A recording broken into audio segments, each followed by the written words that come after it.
Every couple of weeks, usually on a Friday afternoon like today, I have the urge to come sit in front of my yarn stash and take it all in. I will start pulling out skeins, looking at color combinations, thinking about patterns that I've saved recently and if any of my yarn will work for those patterns, and I really just take the time to let it soak in. In January, I made a goal to reduce my stash, where the main parameter was to have a net negative number of skeins at the end of the year compared to where I started at the beginning of the year. And this goal has actually been weighing on me a little bit, I think because of the way I've been thinking about it. I have been thinking that every skein that comes into my stash is working against this goal, and every skein or sweater quantity that I'm using in a project or getting rid of in a destash is positively impacting my goal. So I've just been really thinking about it in this big like good versus bad type of way, and I'm not digging it. But I did recently have something happen that I think is helping me change my mindset here. If you've been following along the podcast for a little bit, then you may remember this, but I recently had two sweaters that I was planning to make. One of them I'm currently working on, one of them is coming up next, and I had already had the yarn picked out for these sweaters for a while, and when it came down to it, I realized I really wasn't in love with either of these two yarn options anymore. So what I did was I came over to this cubby specifically and I pulled out some new options that I thought could work, and I decided to completely change the yarn that I was going to be using for those two projects. And I did all of this without purchasing anything new. I was able to fully shop my stash, and this brought me so much joy, like you don't even know. I was so happy that I already had yarn in stash that I could use for these projects, and just being able to change my mind freely really helped like open up this new perspective for me. So today I really want to walk you through the makeup of my stash, how it sits now in March 2023, especially compared to like where we were at the beginning of the year, and talk you through some of my new perspectives and thoughts on yarn stashes in general. So welcome to the Knit California podcast. My name is Leslie. I am Knit California here on YouTube and also over on Instagram and TikTok, and today we're talking about my stash. Yeah. Oh boy.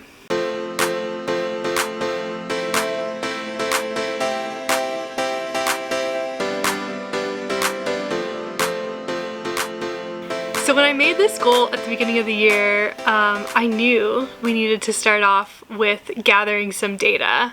I am an engineer by trade, even though I am currently in the role of HR manager. Do not ask me how we made the transition there. I still don't know myself. But from my years of doing continuous improvement projects, I knew that like we needed to start with the data. So what did I do? Well, I counted every single skein that you see behind me here, even the ones that you can't see because I'm sitting in front of them, and wow, it was a process. So I think it was actually like December 30th and December 31st, I had the time and I sat down right here and I cataloged a majority of these skeins into a Google spreadsheet that was actually created by my friend Ashley. She's at Ben Knitter on Instagram, so everyone say hey Ashley. Ashley had this like template already created and she shared it with me and it was amazing. Check out Ashley's Instagram highlight all about her spreadsheets if you are interested in cataloging your own stash. She has the templates available for everyone to download. I really focused on cataloging my hand-dyed skeins. Number one, because that's what I primarily have in my stash, and number two, that's what I primarily use when I knit. So that's like mostly what I think about when I'm thinking about using yarn from my stash. There were some yarns that I intentionally left out, including yarns that I already decided I wanted to let go of, either through a destash, selling, or donating, or gifting. Knit collage yarns, which I don't think you can see them, they're down here now. But they're like specialized. If you haven't heard of knit collage, like go look them up on Instagram. They're very specialized art yarns. They're mostly like pretty bulky yarns, which is hard for me to wear here in Southern California, but they're just like so beautiful that I can't get rid of them. But I did not include any of these in my stash. And then third are like more commercial yarns, such as like Lion brand stuff that I have, that the skeins are like this big. And so I don't know if I'm going to use them, but I don't know how to get rid of them yet. So I just left them out. We're not thinking about them right now. We're thinking about all of this. So here's what I found out. And actually, this is like a mix of stats from like the beginning of the year, so like January 1st, and then like right now, which is the beginning of March, because while I counted all of my skeins at the beginning of the year, that number was 330 skeins. But where we are now is at about 325 skeins. So that's really only a difference of like 5 skeins. I don't know why I'm making this such a big deal. We're somewhere in the realm of like 325 to 330 skeins. So I know I got a comment that someone said every time I post they try to count how many skeins are behind me.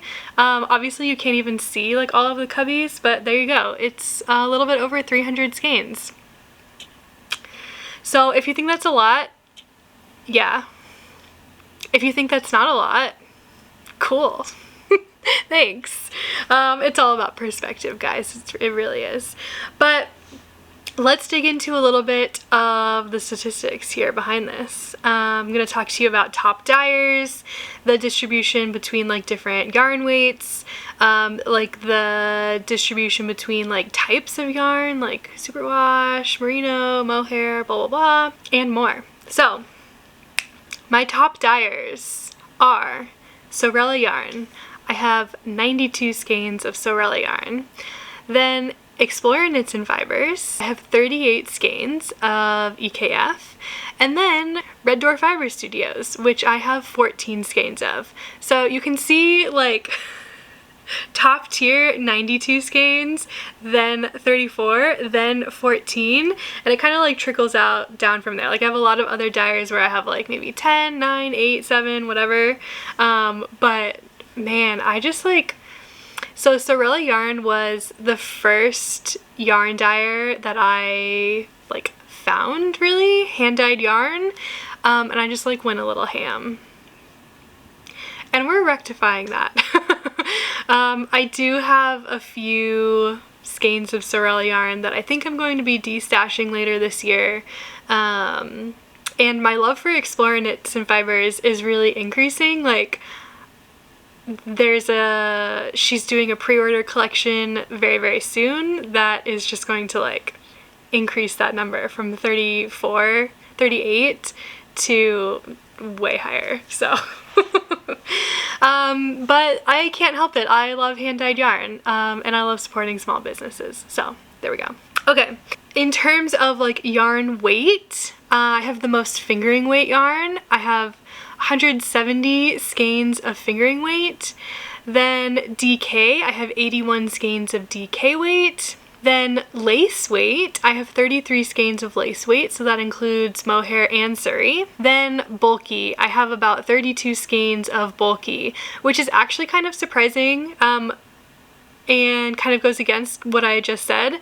Most of these are not hand-dyed. Most of these are drops.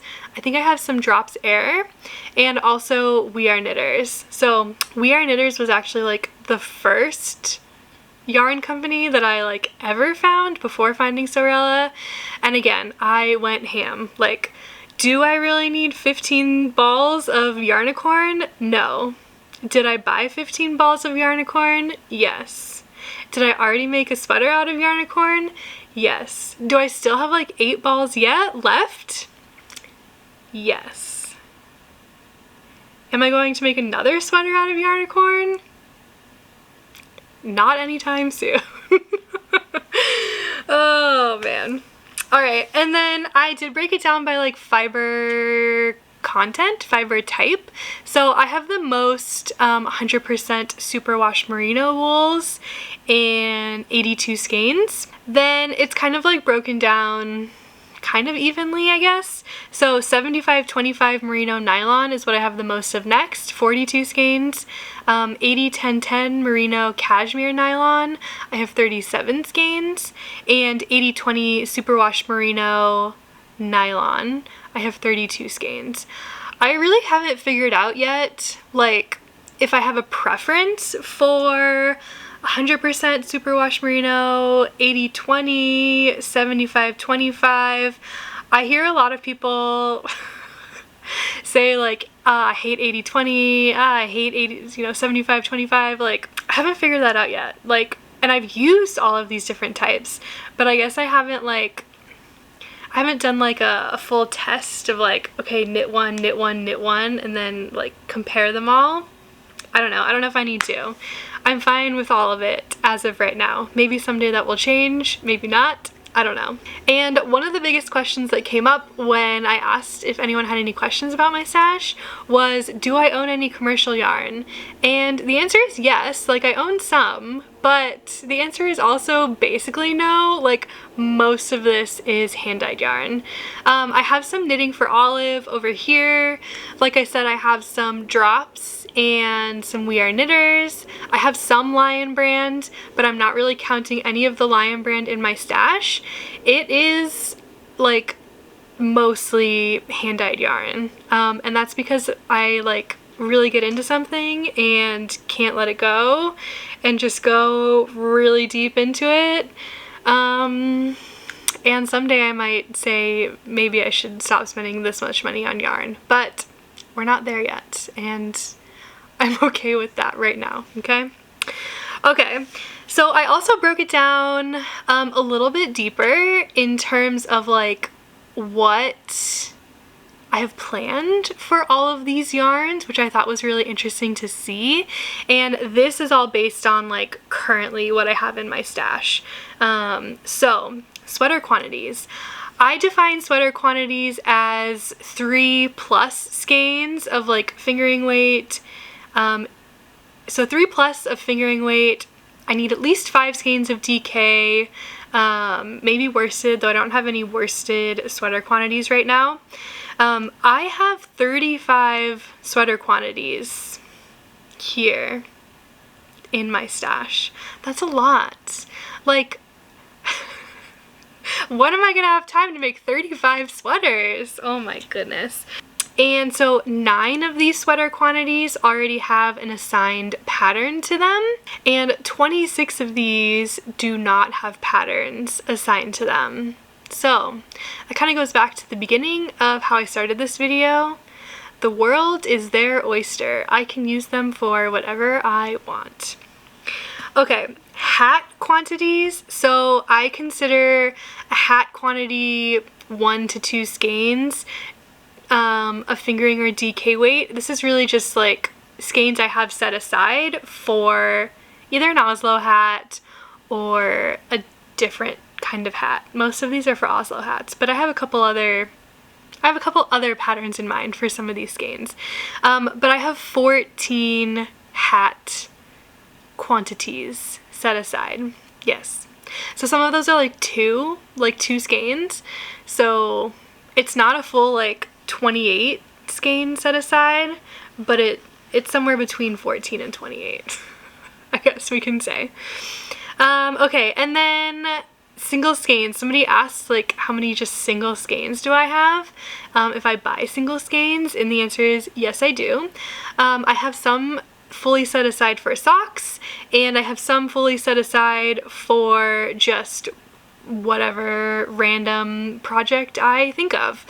So I have 18 single skeins specifically set aside for socks. That does include like some mini skeins to go with them. So it's kind of probably not the best way to do it, but I did count mini skeins as like full units of skeins, if that makes sense. And then I have 41 single skeins specifically for something else, which is not defined yet, just like an undefined something else.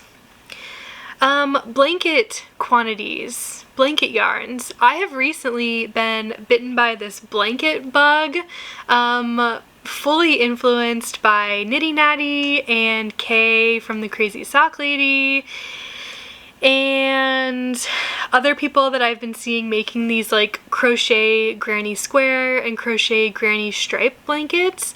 I have started to look at some of my skeins as potentially being able to be used for blankets. So that's exciting. They were sweater quantities that I like was looking at, and I was like, I can't see myself wearing a sweater in this yarn. But now I look at it and I'm like, oh, this would be a sick like granny square blanket. So and these are like 3 to 4 skeins each. I have 4 quantities of those in my stash.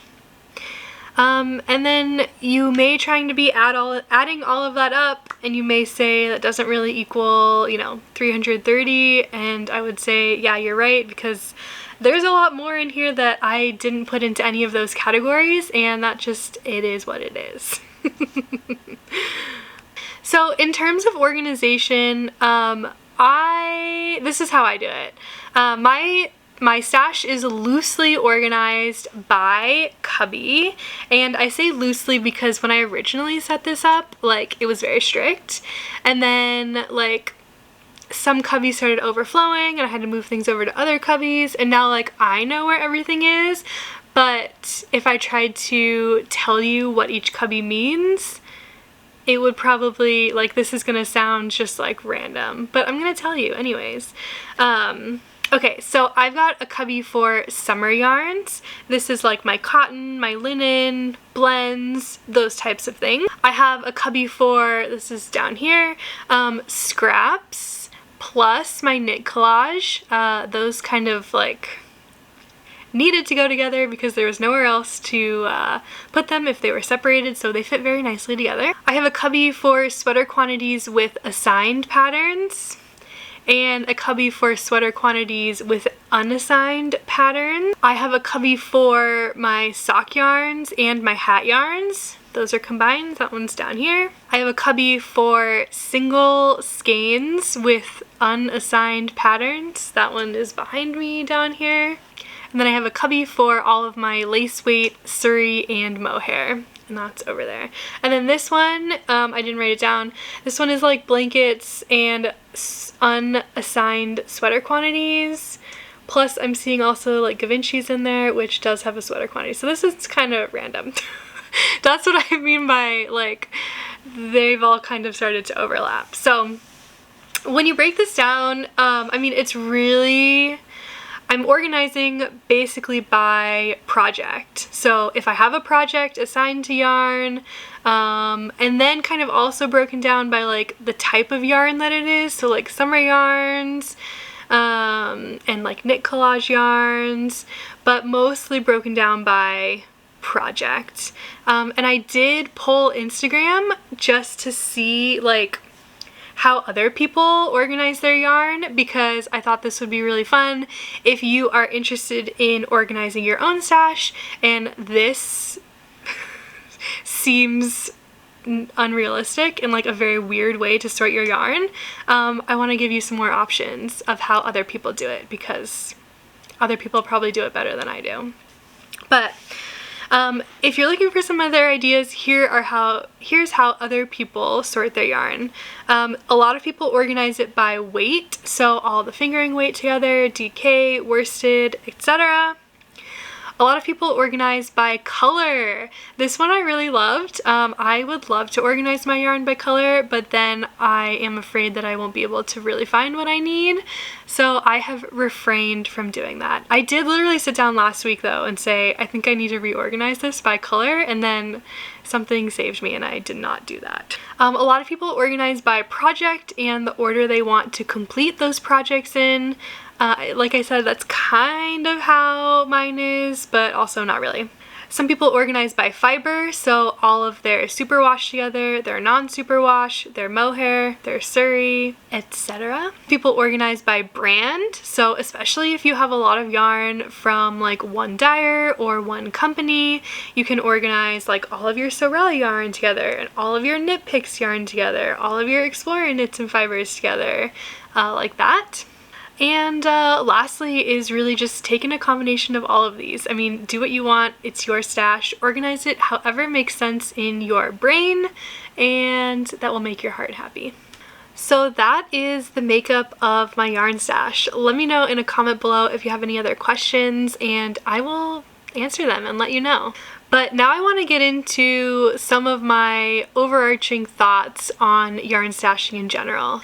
We're going to start with common New Year's stash goals, just because I know like a lot of people make goals related to their stash and we should talk about those.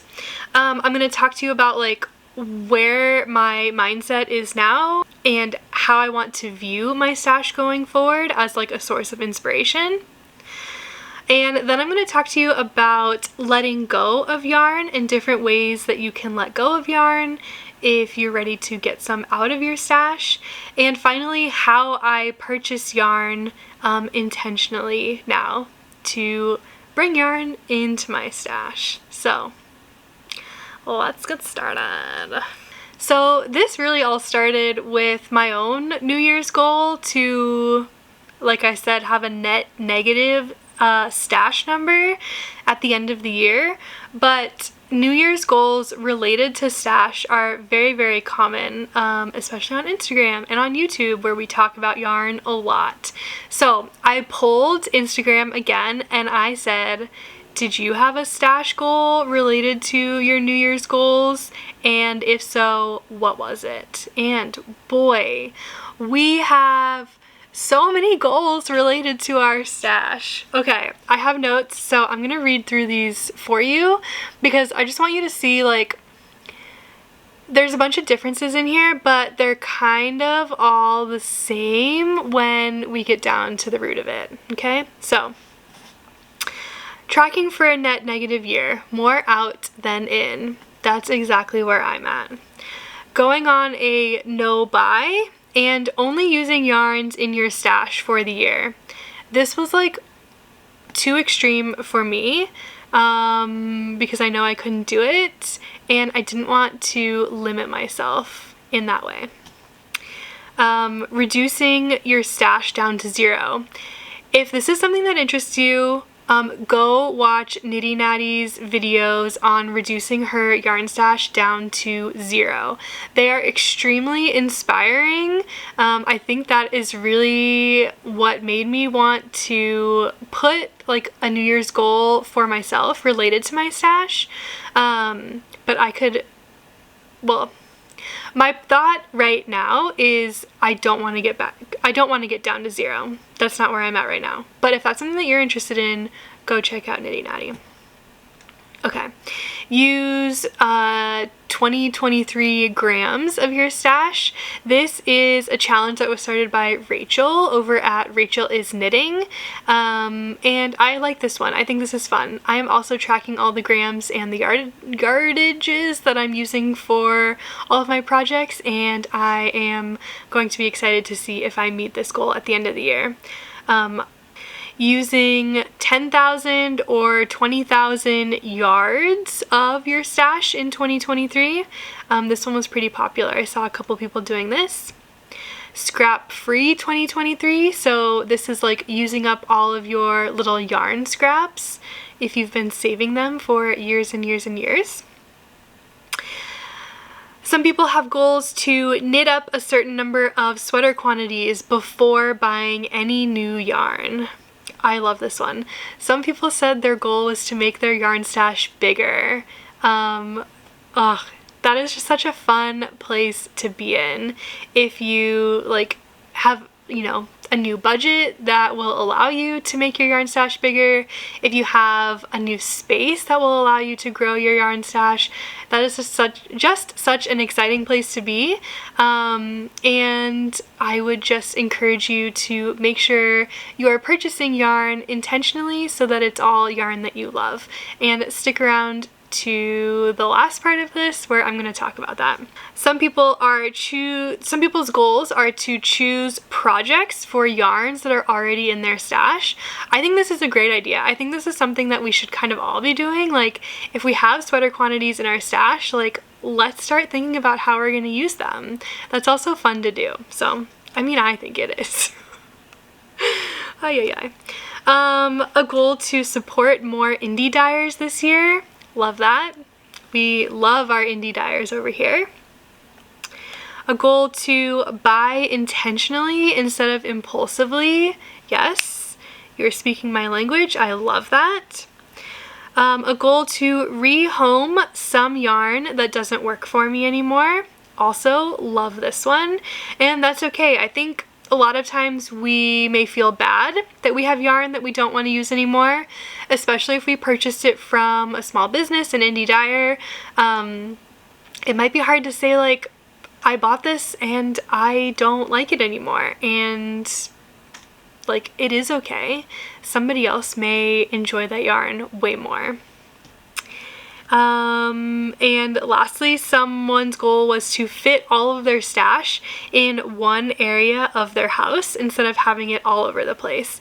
And I like this. This is kind of fun because having it all together, like for example like this, is like really inspiring. I think part of this goal is also like reducing their stash a little bit to get it down so that it actually fits into one area in their house, which, yeah, it's kind of the same as what I'm doing, just reducing in general. And so we can see that New Year's goals relating to stash are common for a lot of us. And it's definitely okay to have a goal related to your stash. But I do want to be the one to tell you today that, like, this goal is not the end all be all of you. And if you don't meet this goal, it's okay. And it's also okay to start thinking about your stash in a different way, like I am doing now.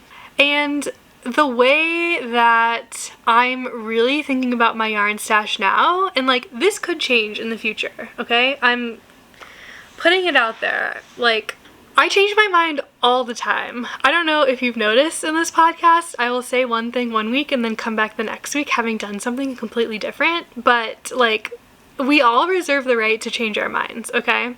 But this is how I'm thinking about my yarn stash right now, and I'm really excited to be thinking about it in this way.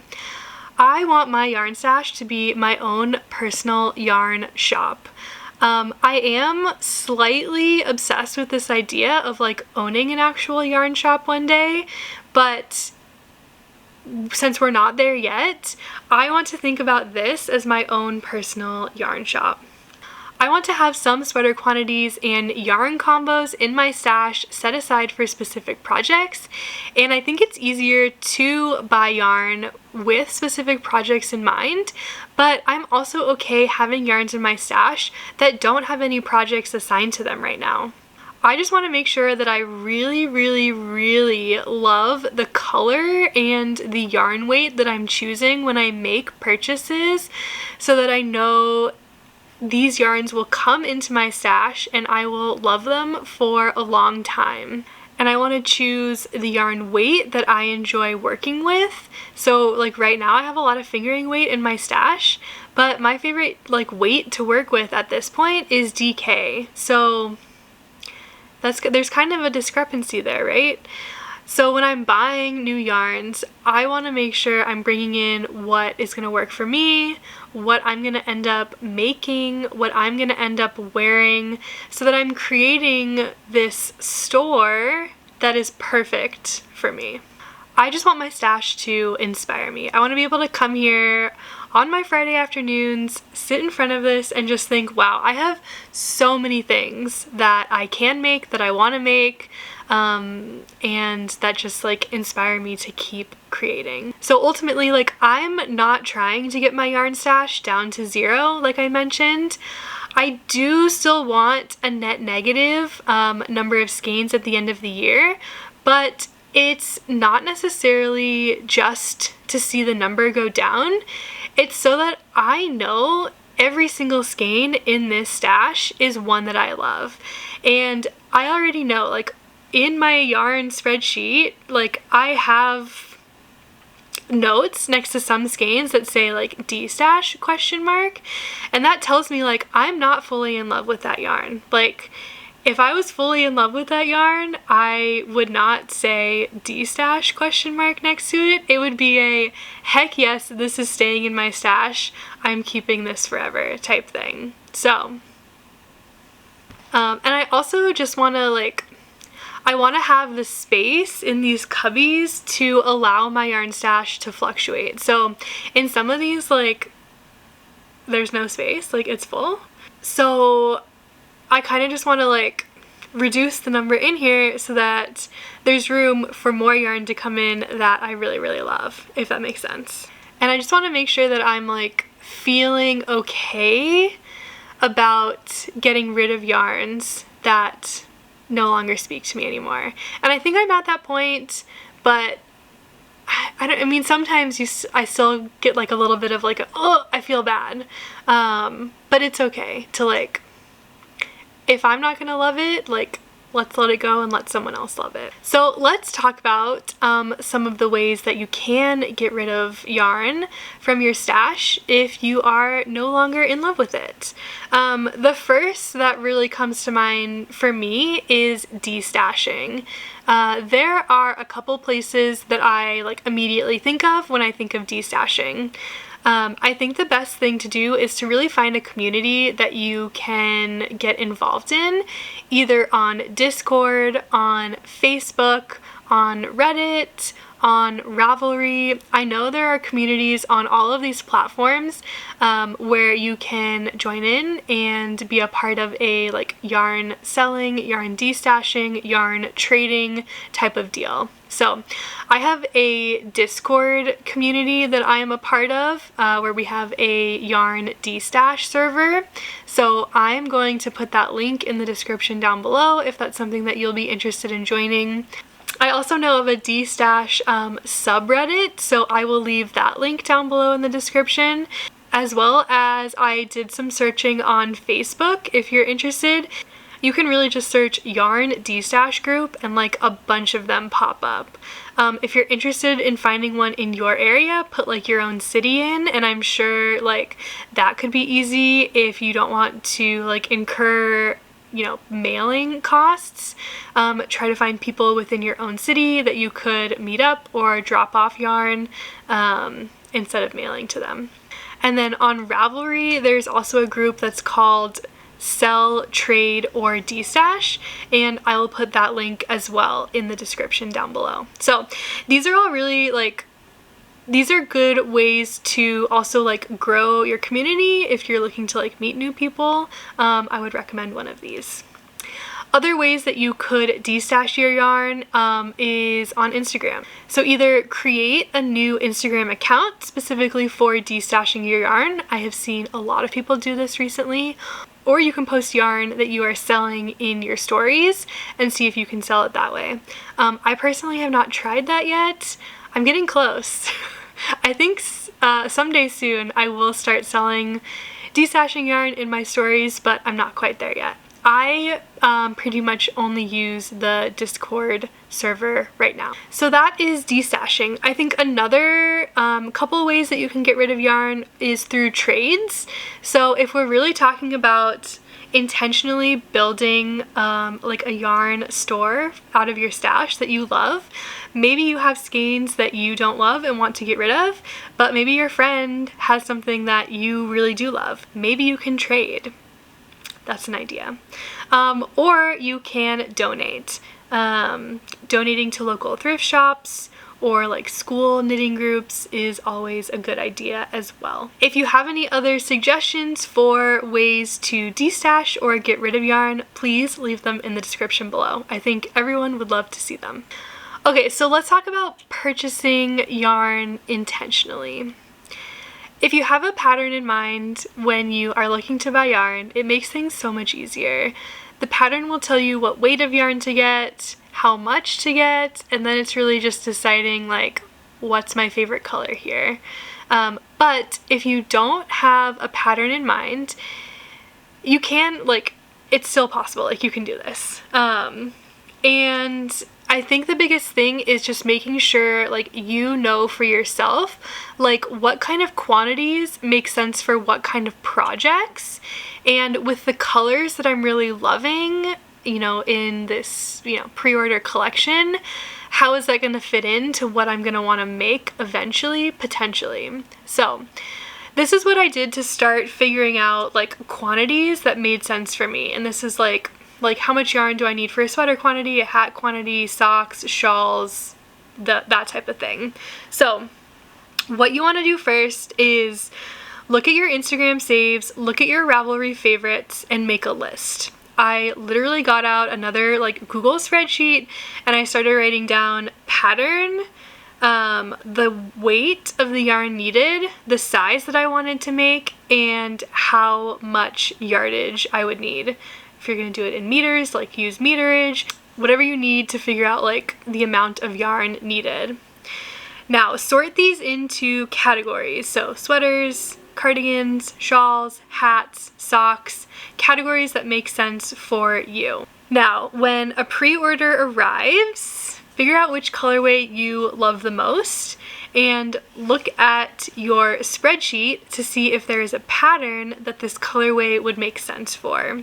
Then you can go to the Yarn Dyers website, to their yarn base info, and figure out how many skeins you will need based on the number of yards that you'll need for that pattern. Now, if there aren't any patterns that will work for the yarn you want, make a decision on what type of item you think you'll be interested in making with that yarn. So, for example, socks will likely only use 1 skein of fingering weight yarn.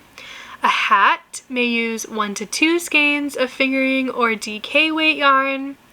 A shawl may use 1 to 3 or 4 skeins of fingering weight or DK. Something like that. Now, for sweaters, I want you to look at your spreadsheet and see if you can figure out if there are any similarities in like the yardage, the meterage, for the patterns that you wrote down. So like for example, if you have a couple fingering weight sweaters, let's say you have a couple DK weight sweaters on your spreadsheet and they're telling you you're gonna need 1,500, 1,600, 1,550 yards. You can see like there's a pretty small range in there for the yardage that you would need for one of those patterns. So if you bought a sweater quantity of DK weight yarn that's around those numbers, you'll know that you'll have enough yarn to make likely other DK weight sweater patterns similar to the ones that you have on your spreadsheet. I think that's probably like one of the best recommendations I can give to someone. Like, people ask me sometimes like, how many skeins did you buy to make that sweater? And I always tell them like, I bought 5 skeins of DK weight to make the size large. I think you always have to include like what size you're making because it varies depending on if you're making a small, a medium, an extra large, a 5XL, like all of those are different number of skeins that you're going to be buying. It also depends on like what pattern it is. Like a simple stockinette sweater is going to be very different than a cabled sweater or something in half fisherman's rib or brioche. So is the pattern cropped? Is the pattern oversized? Like all of these factors play into how much yarn you're going to need. So writing it out and like categorizing like the things that you're interested will help you to see the patterns in the yardage that you're going to need, which will then translate into the number of skeins that you're going to need. The other piece to all of this And something that I don't see talked about as much is like, make sure you absolutely love the color that you're buying, and make sure you're gonna use the weight of yarn that you're gonna buying. If you don't knit fingering weight sweaters, don't buy fingering weight yarn. This is something that I need to tell myself, okay? So that's why I'm telling you. But also think about like, is this a color that you're actually gonna wear? Or are you just buying this color because it's really popular right now and everybody else is posting it on their Instagram stories? This is also something that I need to think about, because I also get dragged into the like, wow, that color is so beautiful. And then it comes into my home and I'm like, I'm never gonna wear this color. Like, this color doesn't look good on me. Why did I buy it? Going back to the weight, are you actively knitting with that weight of yarn? Or are you just buying that weight of yarn because it's potentially a better like bargain for your money? You're getting more yards for less number of skeins. Again, but are you actually knitting with fingering weight yarn? It's a question you need to ask yourself.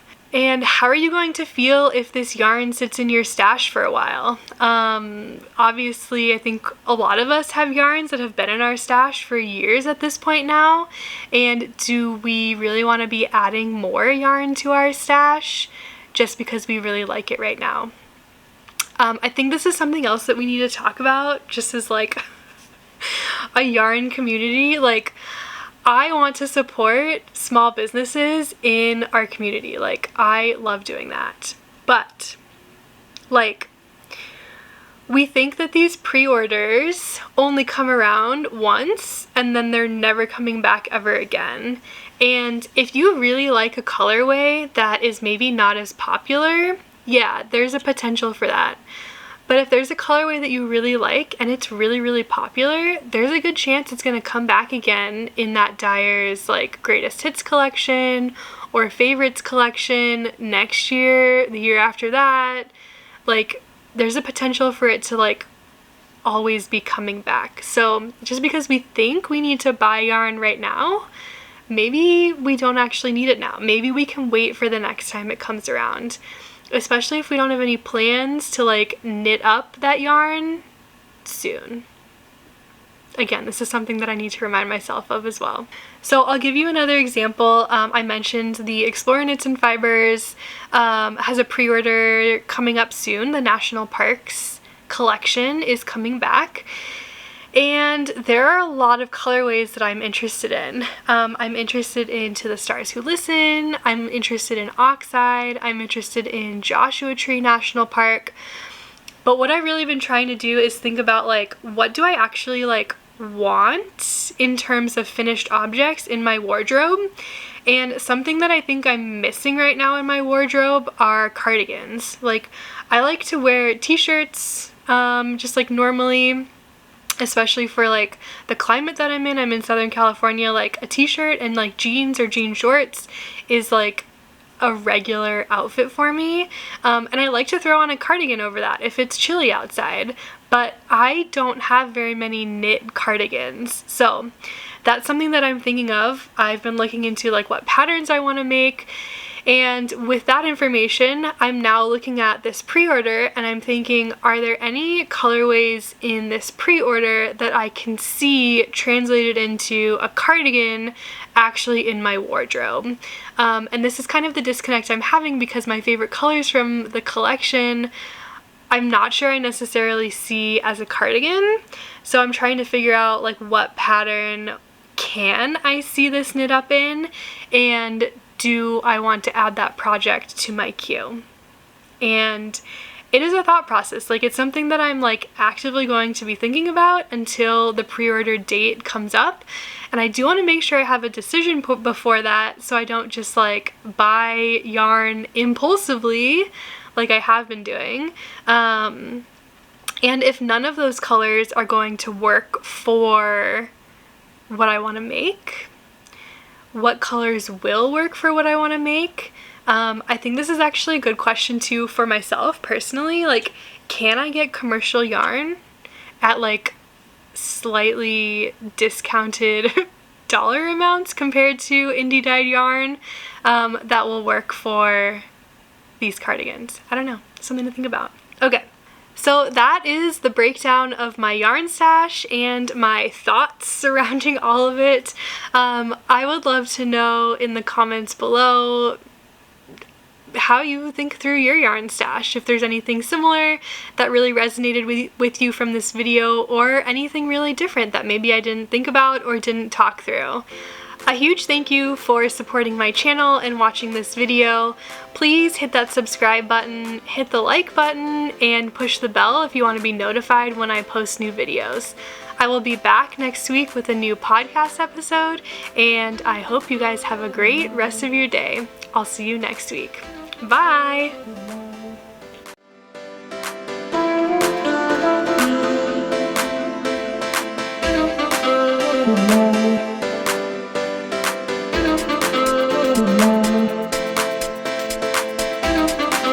Good night.